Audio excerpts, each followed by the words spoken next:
जय हिंद, वंदे मातरम। साथियों, मैं धर्मेंद्र रघुवंशी पुनः एक नए वीडियो में आप सभी का बहुत बहुत स्वागत करता हूं। साथियों, आज की इस वीडियो में हम बात करेंगे मध्य प्रदेश के शासकीय विद्यालय में कार्यरत शिक्षकों की उच्च पद प्रभार प्रक्रिया को लेकर। जी हां साथियों, स्कूल शिक्षा विभाग में पिछले 1-1.5 वर्ष से शिक्षकों की उच्च पद प्रभार की जो प्रक्रिया है वह जारी है। और अभी तक यदि हम देखें तो केवल प्राथमिक शिक्षक या यदा अन्य संवर्गों के शिक्षकों को छोड़कर किसी भी तरह के उच्च पद प्रभार के जो आदेश हैं वह जारी नहीं किए गए हैं।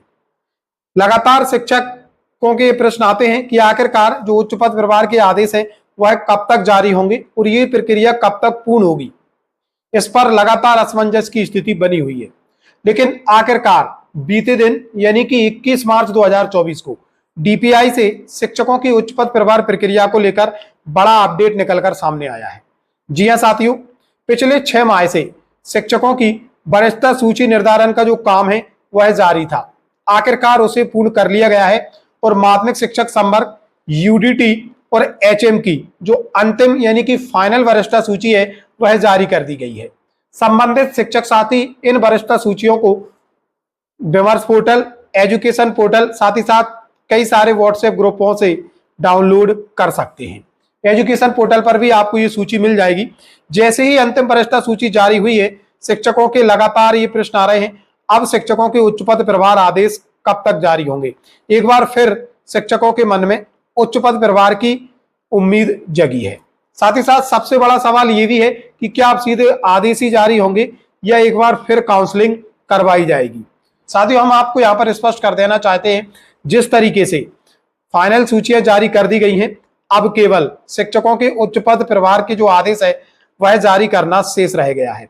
अब विभाग चाहे तो आने वाले सप्ताह में ही शिक्षकों की उच्च पद प्रभार की जो प्रक्रिया है उसे पूर्ण कर सकता है।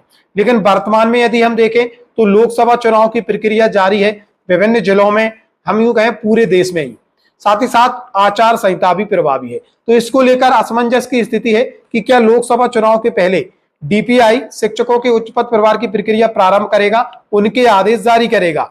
हालांकि इसकी संभावना बहुत कम है, लेकिन यदि डीपीआई पुनः काउंसलिंग नहीं कराता है और केवल आदेश ही जारी करता है तो निश्चित तौर पर आने वाले दिनों में आपको शिक्षकों के उच्च पद प्रभार प्रक्रिया के जो आदेश है वह देखने को मिल सकते हैं और उनकी जो कार्यमुक्ति है वो आने वाले दिनों में आचार संहिता जब खत्म हो जाएगी, चुनाव प्रक्रिया जब संपन्न हो जाएगी, उसके बाद की जाएगी। यानी कि जुलाई में नवीन शैक्षिक सत्र की जब कक्षाएं प्रारंभ होंगी उसके पूर्व में शिक्षकों की पदस्थापना उच्च पद प्रभार वाले स्कूलों पर करवा दी जाएगी, ऐसी एक संभावना है। दूसरा सबसे बड़ा प्रश्न, क्या पुनः काउंसलिंग होगी? तो साथियों, इसकी संभावना बहुत कम है। ऐसे शिक्षक साथी जो काउंसलिंग में हिस्सा ले चुके हैं उनके आदेश ही जारी किए जा सकते हैं। जिन शिक्षकों की काउंसलिंग नहीं हुई है केवल उनकी काउंसलिंग कराकर उनको विद्यालय प्रदान किए जा सकते हैं। अन्यथा की स्थिति में काउंसलिंग की संभावनाएं बहुत कम है।